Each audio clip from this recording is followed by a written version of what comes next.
I always devote this program specifically to young adults who are just in light of the recent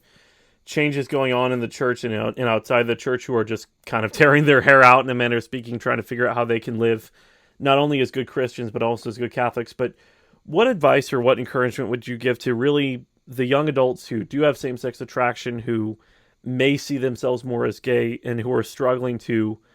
they want to stay true to the church, but they just keep falling, they just keep slipping up? And what kind of advice would you give to them? Well, I think first of all, you need friends to get to heaven, and so I would encourage them to find a community of people, like a vicarage group, or maybe just a circle of friends who can understand their experience and with whom they can talk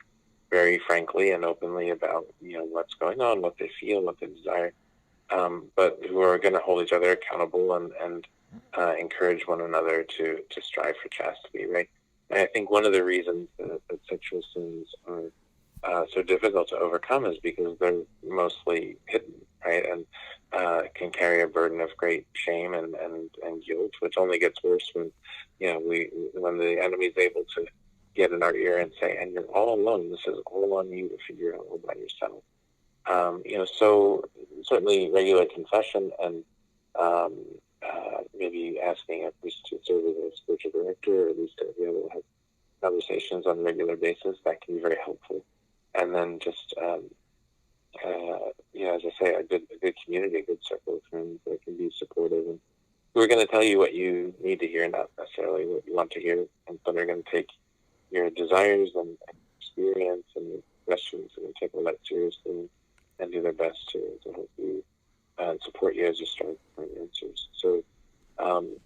the mercy of God can do things in us that we can't do by ourselves. And so, I think to try and walk this path all in isolation from others is really going to be impossible. So, I would say build chaste friendships, get the support of the church through regular reception of sacraments, talk to a priest maybe outside of confession about the context, the triggers that might be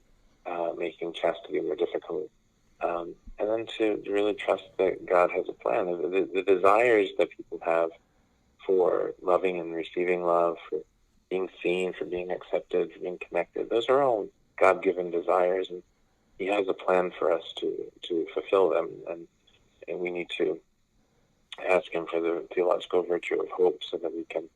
can trust that His plan is there and it's going to work, even if we can't see it completely.